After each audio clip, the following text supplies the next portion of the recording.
verify that the recording is going? Oh, let me check real quick. Sorry, I'm scrolling up to the top of the page. Okay. All right. Yes, I see it. All right. Awesome. All right. Hey, welcome back to the Sustainiacs. This is episode, I'm not sure, but we're going to call this one Zen and the Art of Mindful Cattle Farming. And Emma tells me that I actually have pressed recording this time to start this. I'm Michael Vincent, just a random guy trying to figure all this stuff out. Emma, introduce yourself to the fine folks and tell them why Zen and the Art of Mindful Cattle Farming is so interesting. Yeah, so I'm Emma. You know me. I've been here from the very beginning. We have a really cool show for you guys today. It's really about intentional living. When you think it through, realizing we're completely connected to one another and the earth, and we can make a huge difference with very, very small effort. We don't have to be perfect. You're not perfect. You're not the problem. Just being present is going to yield huge results. And that will definitely become clear in the show that we have today, which is going to be awesome. So, yeah. Yeah, I think it will. A couple of things that are near and dear to my heart, food and mindfulness. Both are pretty good stuff, I think. Right? Yeah, I don't know. So. Yeah, it's going to be awesome. But hey, before we jump in, you got to go to our website, Sustainiacs.com. Make sure you're going to the right one. Follow our links that we were sending in there. I'm still trying to figure out how those other goofballs have it, though. But if you get there and they're like guitar pickups, that's not it. Go to YouTube and find us, and it'll all be great. But you got to check out our merch. There's a little thing that says merch. I even put a video on the website, Emma, that I think you're going to love. I utilized the Poisonous Goat Productions that I have as well to do it. And hey, all the tunes that I put out there, those are all me. All instruments, everything is me. Wow, I didn't know that. That's check cool. out check out the tunes too. And while you're there, after even before or after you buy this awesome merchandise, because we got beanies, we got sustainable stuff. It's either eco or sustainable, right? Or it's like made out of hemp or it's organic cotton, whatever. Trying to find the best stuff that is also eco-friendly, organic. as best we can do. It's not a ton of stuff out there that is like really affordable, which is kind of what we're fighting here, right? Kind of the battle we're fighting. So support it, do it. It's good. I got beanies out there. We got hoodies out there. We got totes out there for you to not use single plastic bags, and even metal straws. Wow. I didn't see that one coming. Let's go. I've had my eye on it. Oh yeah. So that's going to be Totes pretty cool. Yeah. Totes pretty cool. So it's pretty cool. So after you do that, or before you do that, one or the other, head down the page, check out support our guests and our sponsors. They're going through there in a badge. These guys are sustainable. Learn their stories and check out our upcoming shows that are on there as well. And the link to all the podcasts and all the YouTube shows are on there as well. So check that out, Emma. I knew you'd be excited about the merch. Oh yeah. And I'll tell you what, there's a bunch more. I'll show you where I'm getting this stuff and how to link it and do all that kind of stuff. And you can put some stuff together. It's pretty cool. It's not that hard. And it's the hard part is finding the sustainable stuff, right? Yeah. That's a problem that we have in everyday life, right? Like you have to really look to find the stuff that's actually green. So at least it really is. Yeah. No, you're absolutely right. But I mean, you're also giving us a good plug here, because if you got product or you're looking for it, we're the people that are trying to help you out here. Check us out. My headphones are falling off my head. Too much. And I didn't even use any oil. I guess my hair gel didn't dry. I did a workout before. Emma, anyways, let's get to the news, Emma. They don't want to hear about my workout unless you want to, what? No, you don't want to see that. Let's rock and roll. What do we got here? Yeah, so I was re-listening to the old episode that we had last week with Rosie Sherwood, and yeah, awesome. That was an awesome show, by the way. Amazing show and amazing accent. I was like so drawn in when I hear these British accents. I'm like all in for it. So that was very nice. Did you notice at the beginning of that when she goes, "Yeah, lovely. Try it again." It was kind of, you could hear through that voice and that real sweet. It was kind of like, you dumbass. Yeah, it's like a nice way to say, like, really, are you serious? Let's go. Really, are you really that stupid that you didn't record the first 10 minutes of the show? No, it happens. It's all good. Yeah. So yeah. Go on. I'm sorry. Yeah. No, it's okay. So I was listening to this lovely British voice, and I was like, well, I wonder what challenges they're facing over there. Like, we talk about a lot of issues. in the US and what problems we have, because we experience that firsthand. But there's a whole big world out there besides just America, which is surprising, I know. But so one of these articles that I found was that the food czar in England said that the country must reduce their meat intake to avoid a climate breakdown. A big problem with this is that a majority of land use in Great Britain or in England goes to meat production, like farms and cattle ranches and stuff like that. Okay. So All right. the UK government's food czar says that they have to vastly reduce their consumption of meat and dairy, otherwise they're going to go into ecological breakdown throughout the country. The czar actually said it's an incredibly inefficient use of land to grow crops. Feed them to a ruminant or pig or chicken, which then over its life cycle converts them into a very small amount of protein for us to eat. So that was a huge takeaway for me, that I was like, wait, what's going on here? Wow. Okay. All right. Yep. So, and we got to mention that this is from the Guardian. Helena Horton and Fiona Harvey wrote this. It's in the Guardian. So check that out. Star. Okay. I thought somebody misspelled star, but anyways, let's move forward. Yeah. A few times. Yeah. After the second one, I begin to think maybe he's trying to say something else. Anyways, yeah. So they're saying currently 85%. So 85% of their agricultural land in England is used for pasture, for grazing animals such as cows, or to grow food, right? Mm-hmm. For the livestock, which is where you say he's talking about that incredibly inefficient thing. So they're not growing like food for them to eat. 85% of in England, their agricultural land is used for pasture or to grow food to feed the cows. Dimbley, who's the czar, said the Leon restaurant chain co-founder and respected voice in conservative circles believes a 30% meat reduction over 10 years is required for land to be used sustainably in England. Others go much further. Greenpeace, they get a little crazy sometimes, but they think it's 70% reduction in meat, right? I bet PETA's got an even higher percentage. What do you think? Yeah, most likely. Yeah, definitely. It's so hard. It's so hard to know what the right answer is, but I guess in England, this has been incredibly unpopular with the public trying to curb this meat usage. The government, the czar said that the government would fall within a fortnight if a meat tax is implemented, and there's no point in recommending something impossible. And I think that the people of England overall feel that this would be a huge cultural shift, and they just don't feel that it's something that they can feasibly get behind, especially because their cuisine, if I'm not mistaken, I've never been there, would love to go, but I feel like the cuisine is very based around these meat products, so it'd be hard for the public to kind of drag themselves away from that. You're absolutely right, and one of the things, and there's a chart here, and I'll throw it up right here. But if you look at this chart, they're looking at the policy proposals and getting like feedback from people to look at it, right, and what they would favor, and they're very, very. I kind of like what people are thinking here. This is kind of where I would break it down as well, because like the things that are supportive, you noted it at the top, are set a clear framework on land use, so policies make sense for food production and climate. So let's use our heads here and help the farmers convert. Let's not throw them out in the cold. Like ending all gas consumption today would just like destroy entire cities and regions of Texas and the Dakotas, et cetera, and so on. And their least favorite is increases taxes on processed meat and increase tax on fresh meat, and setting even mandates for supermarkets and food chains to sell 10% less meat by 2030 was not very popular. That sounds like something California would put in place. Hence, I agree that's not good, because then you start having this kind of the government telling you what you're allowed and not allowed to eat. Yeah. Can't we use our brains and do this, which we'll get to a little bit later in the show, right? It's just kind of crazy. What do you think about that chart there?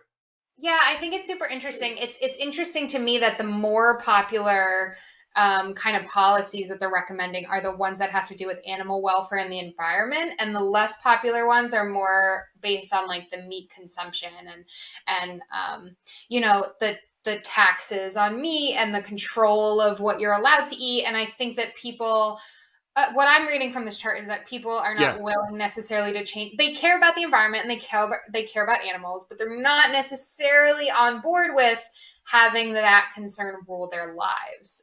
Because it does seem like, people don't want to pay taxes. So anything that, as little as possible, you want to save your money. And then you get into a situation where, okay, well, do we have this tax on meat? And will this actually get us where we need to go while still making people feel like they have some control over what they choose to do in their life with intention, right?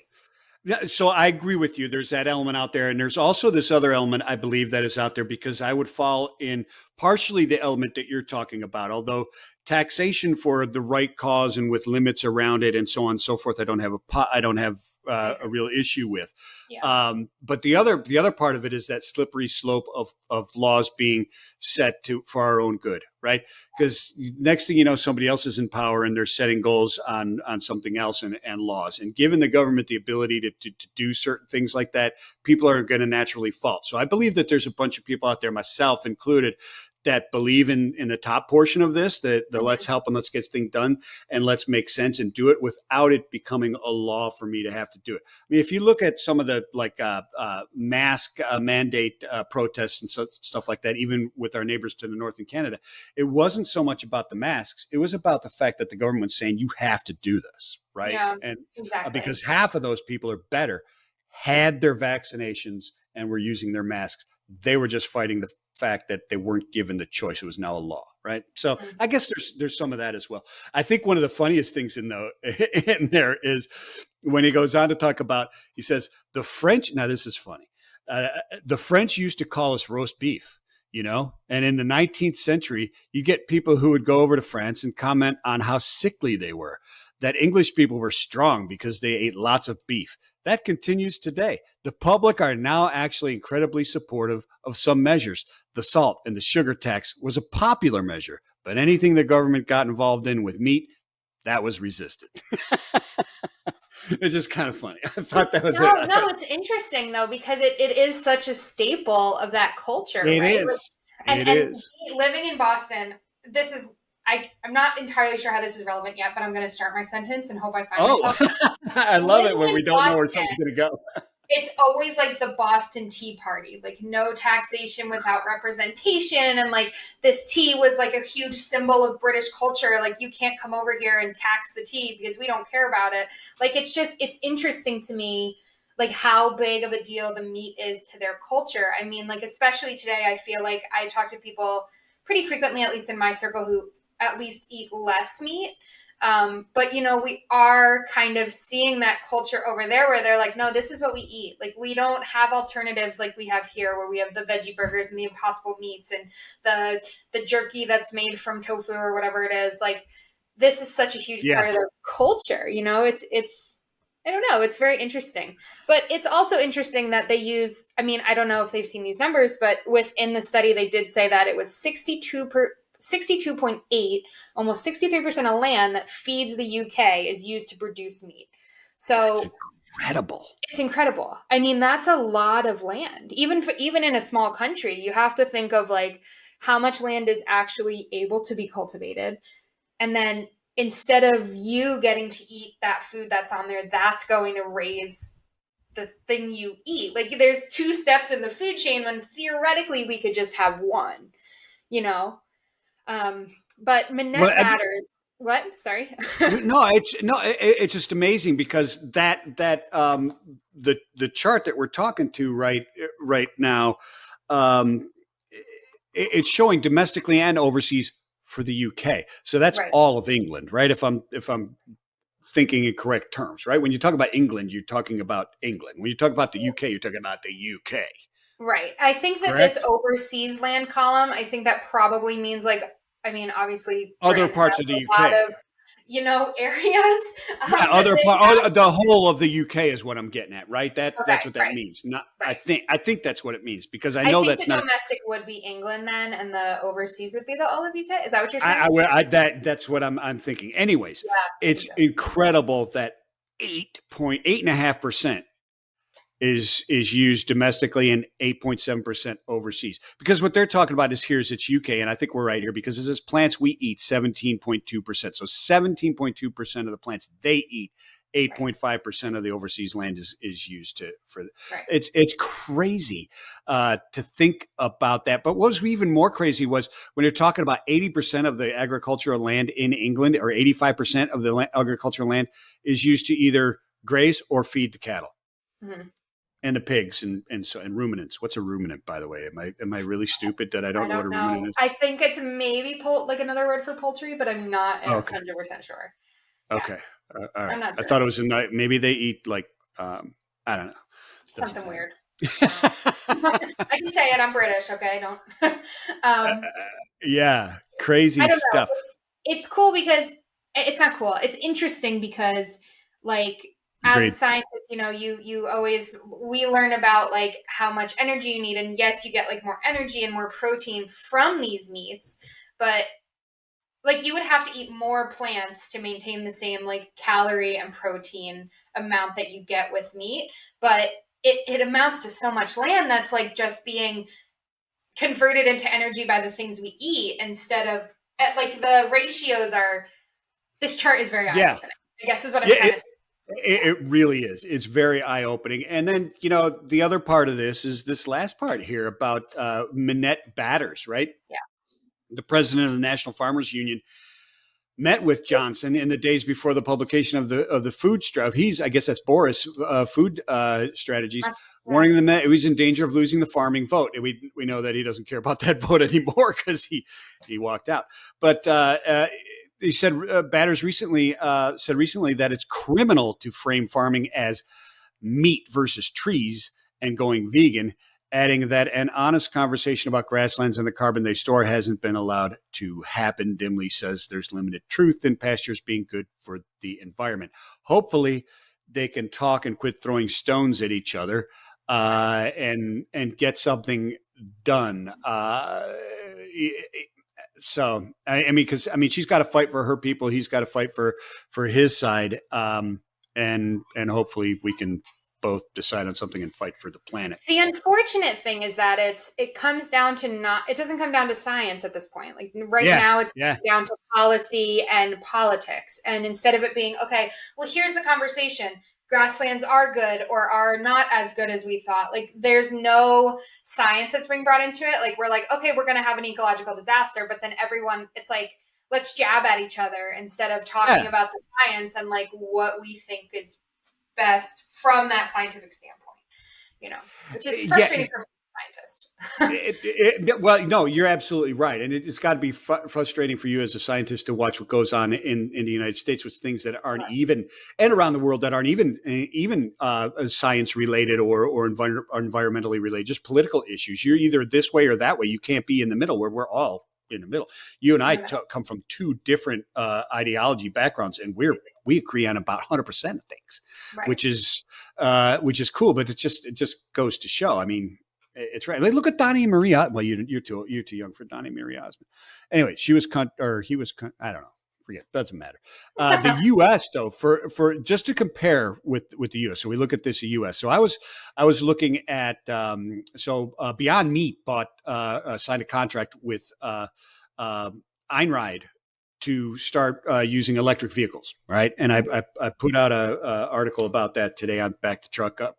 But so I was looking at different things, and because they do the Beyond Meat, so I wanted to bring in the cow. Now that they're going green with the meat and stuff, and now they're doing electricity. It's electric vehicles, very cool. So I want to see just how true it is about cattle in the United States. 3%, and check out this chart right here that I'll throw up. About 3% of the greenhouse gases come from cattle in the United States. That's crazy.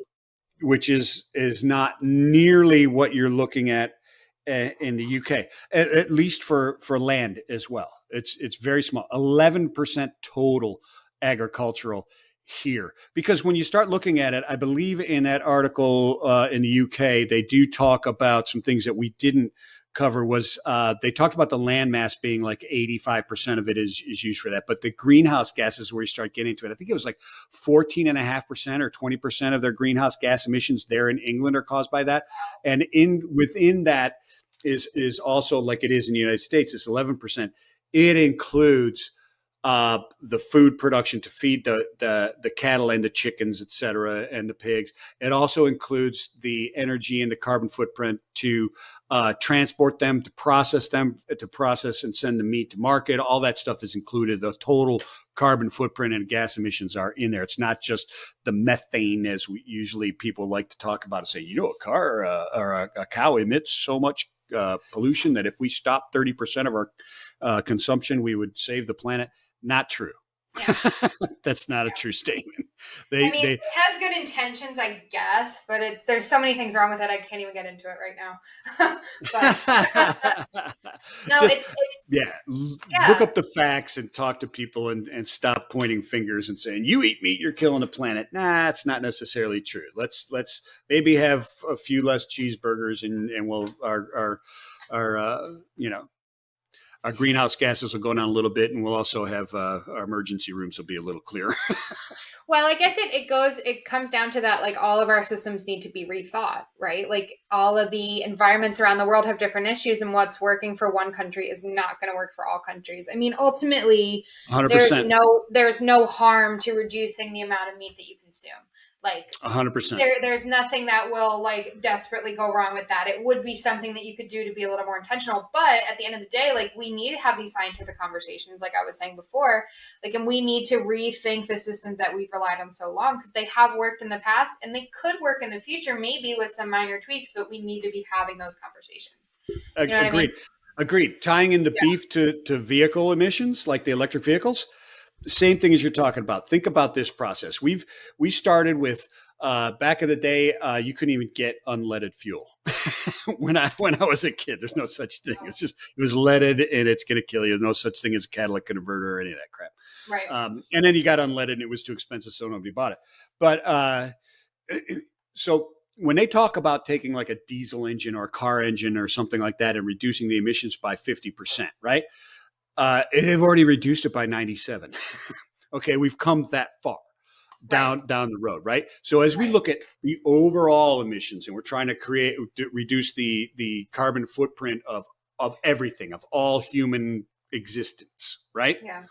Eventually, we're going to come down to finding that 8% that is cattle, right? So the conversations now are relevant and necessary. Right. It's kind of like Eisenhower said. Planning or peace plans made during peacetime are irrelevant, but the process of planning is essential. Well, I guess going back into something I was just thinking, I almost feel like we have to propose every policy we can think of just to get ideas out there and to get like maybe creativity flowing and just start these conversations. Like maybe it's not so bad that the government is saying, all right, here's all these policies we want to implement, and then receiving feedback and generating these conversations. And it's like, we can make these plans, but we need to know that they're with like a grain of salt until we really figure out what the good thing is. Like I'm very pro, let's get everything out there. Let's get all these ideas out there. And then it generates the conversation in ways that like otherwise it would not be generated. So I think that's kind of interesting, 100%. And there may be those that would say, well, they're only doing it so they can figure out how the votes are going to go. That's how society works, folks. What do you like? And you vote for it, and those are the policies, right? And the ones who implement those policies, you keep electing. I mean, that's not a bad thing. That's how it works. Right.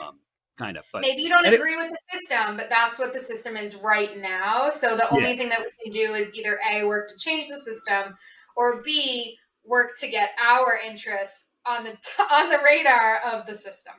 That's how it works. That's how it works until you can find a good benevolent dictator to take over. I don't know. Anyways, let's move on. We got a second article here that I thought was really cool.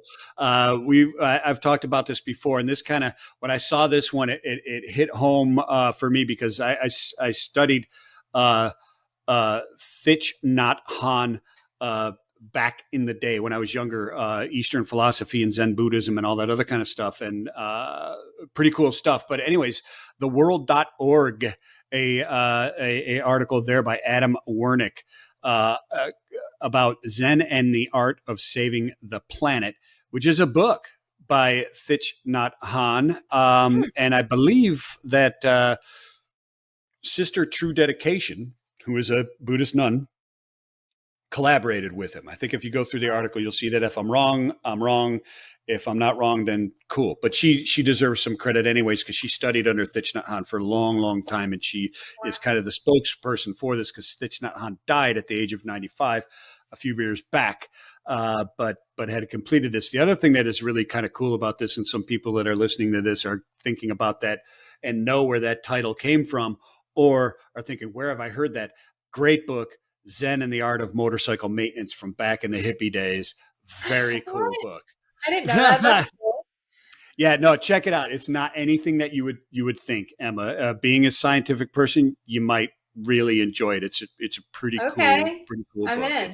That's cool. Yeah. Zen and the Art of Motorcycle Maintenance is pretty cool. And pick up some of Zen stuff, Thich Nhat Hanh's Zen Keys and Zen Steps, and a couple other ones that are really cool. But anyways, the new book teaching the Zen Buddhist practice of mindfulness to help us stop the madness of mindless consumption that is killing the planet.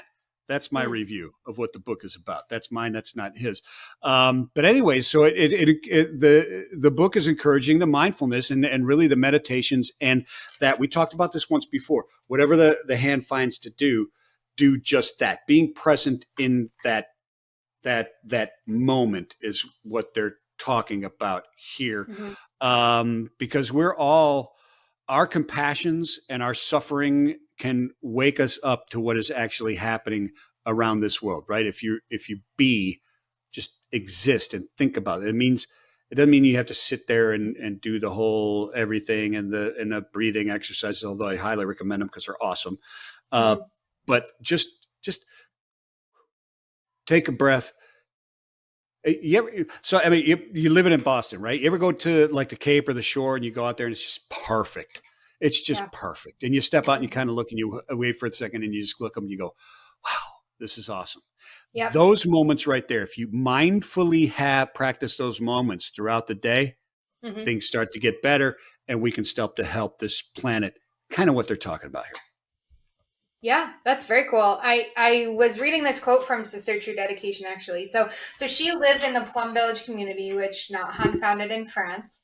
And she still lived there, I think, even after he died. But they used to call him Thay, which is Vietnamese for teacher, which I thought was really nice. That's cool.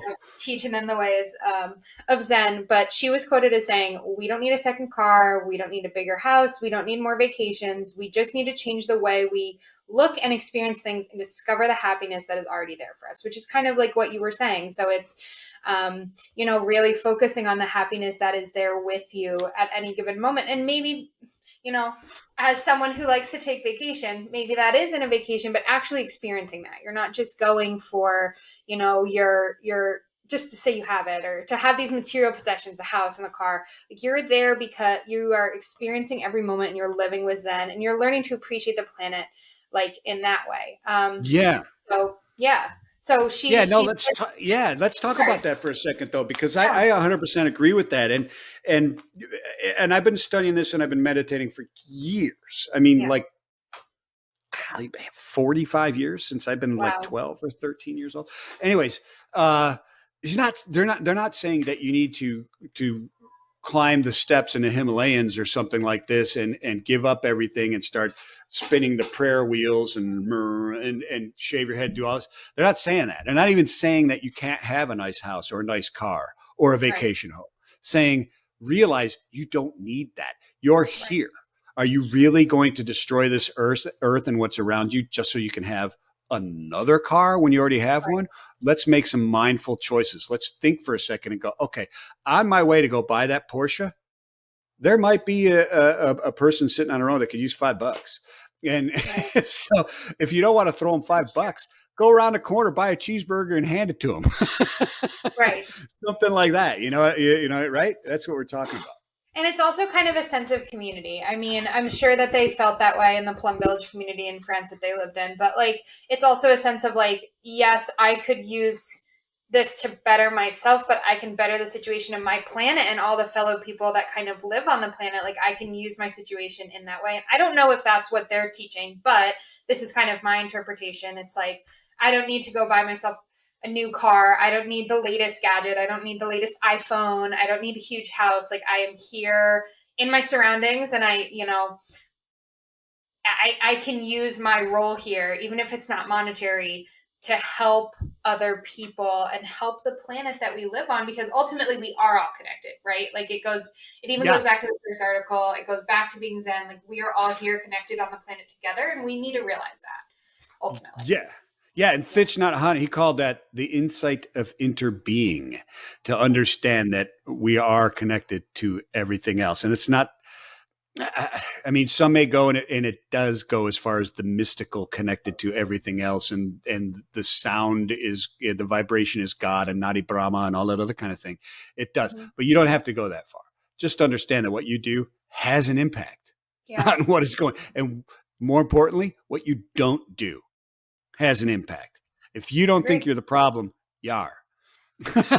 Right? Yeah. And one of the things that Sister True Dedication, I love this, where she says that one of the greatest gifts of this mindfulness is the gift of listening. And we were just talking about that in the previous article, right? I was just thinking about this too. I mean, especially like since starting podcasting, I was, especially during all the political like tumultuousness that we've had in the US, like people are very like one side against the other, and it really comes down to, like you said in the last article, we're so similar. Like, we're all in the middle, but we're led to believe that we have to be against one another. And if we just sit and listen to each other and talk to each other, like, so many great things can happen, but so many people are not willing to listen. They feel like they want to teach, they want to tell you something, but they're not willing to listen to the other side. And this has been a struggle for me, like, since starting podcasting. I'm like, okay, hold your tongue. Like, let's just listen. Like, let's just hear what this person has to say, and make yourself a better person because you're there listening and you're paying attention to the world around you, Yeah, absolutely. Absolutely. And she goes on even further and deeper to the kind of the weird irony, as she calls it, as Sister True Dedication notes, in this, is that only by getting in touch with our suffering can we find our way out of it. Out of our suffering, right? So you have to understand that it's there. It's not walking around like a monk back in the days, like Monty Python would show. They want and then smack themselves in the head with a prayer board.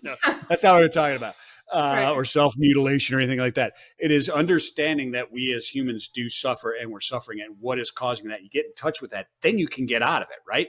So what is the mindfulness? What is it that's going on? And she talks about the oil executives that are in their offices running these companies and doing a lot of good for people and providing energy and doing all this other kind of stuff.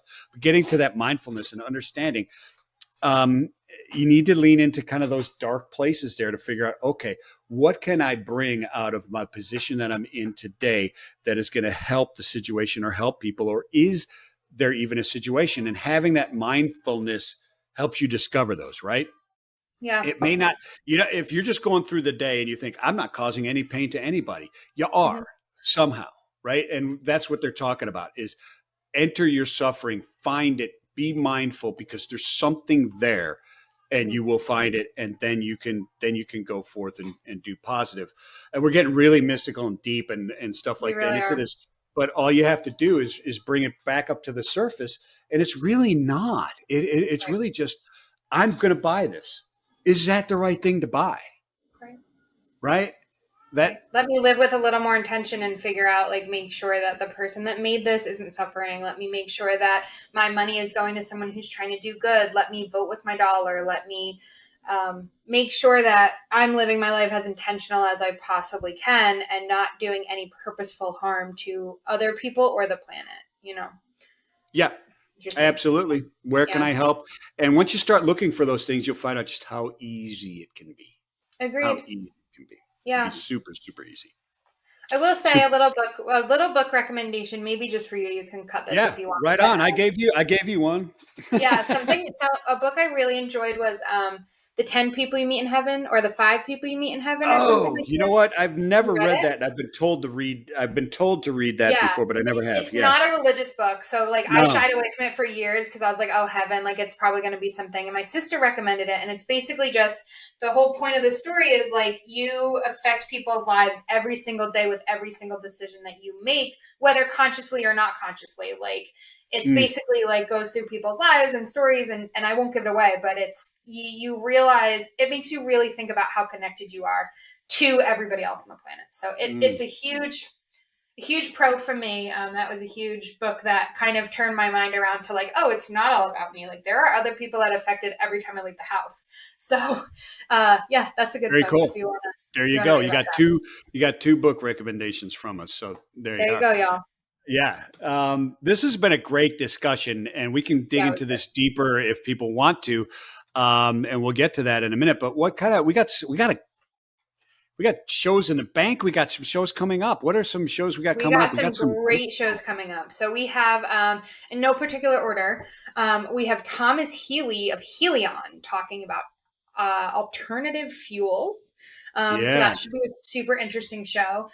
We also have Joshua Linden from Bay City's Packaging and Design. He does like sustainability in CPG and like displays for stores and end caps and stuff like that. Oh, We cool. also have someone coming. Oh, sorry. Did you have more to say about that one? No, no, no, no. Please roll. We also have someone coming on from Primex Plastics. It might be David Boudreau. It might not be. But anyway, we have someone coming on from there who's going to talk to us about recycled plastics in MFG, which should be super interesting. Yeah, they're a manufacturer, man. Primex is huge. They're the devil. They're not the devil. They're not the devil, but they depend on plastics, and their customers are looking for stuff, and they're trying to use recycled plastics. So it's great to get that side of the. We promised that's what we are going to be talking about, right? These guys are great. I've talked to David and the Yeah. people over there. They're making Well, stuff it'll be happen. cool to get the other side of it too. You know, we're Yeah, like, yeah, oh, yeah, well, yeah. they're the actual plastic people. So let's hear from them and see what they have to Right say. on. Right. Let's hear what's going on there, man. Let's make this Yeah. cool. We also have Um, Elizabeth Ackman. She's coming from Low Tides Ocean Products, which is was like beach chairs and towels that are made from recycled ocean plastics, which should be super interesting. I have a Low Tide chair myself, which I love very much. Oh, do you really? Yeah, I I was do, checking yes. those out. I'm gonna have to get one. I've got a couple of Everywhere. I've got two Adirondacks from Polywood. That Oh, is cool. a recycled plastic furniture maker in the Carolinas, and Nice. I've got a swing from them as well, which is Oh, cool cool. stuff. Yeah, yeah, yeah. Yeah, Awesome, I got a awesome. beach chair for Christmas one year, and I was like, "This is awesome." My mom like, "It's Sweet. recycled." I'm like, "This is even more awesome than I thought before." They no, because I put her logo up on our thing as supporters and guests of the show, right? Yep. On our website. You can link right to them right there. That's the cool thing. If you go to our website and you go down there and you see these things, you hear anything we're talking about, there's links right to those companies. So you can go in there and find their products, support them, find out what Yeah. they're doing there, and you don't have to just take our word for it. You can see what they're actually doing there. But And go they're check it out beforehand and let us know if you have questions, because now you know amen. they're coming on the show. Like, go check it out, and if you have anything you want us to ask, we're more than shoot us an email, write to me on Instagram or LinkedIn, That's a and great we point. will ask the hard hitting questions, people. So That is great send point. them You can our go way. right to Bay City or Highland or whatever, and we're going to have Yeah, and we'll ask them those questions. That is a great point. That's a perfect point. yeah. Yeah, cool. Like, if you got a question, you got a topic, you got a company, you got a product, or you're looking for a company, or you're looking for a product, hit us up. Watch our stuff, because that's what we're doing, and it's very interesting things. At least we think so. And hit us up at the Sustainiacs@gmail.com. You can reach us, and you can hit myself or Emma through there. We're also on Yep. TikTok and Facebook as the Sustainiacs, on Instagram the Sustainiacs. I'm Michael Vincent on Insta, or on on LinkedIn. You can hit me there, and Emma, you're what, OPT underscore Emma? Is that right? OPT underscore M on Instagram. Yep. So you can find I me like there, your and I have reels. all our stuff listed in the link in my bio. So you can always, if you can't find our website because those people have it, you can always come to mine, and I have a link right there to our website, so people can just click right there. So Awesome stuff. Awesome stuff. Thank you all for listening and watching.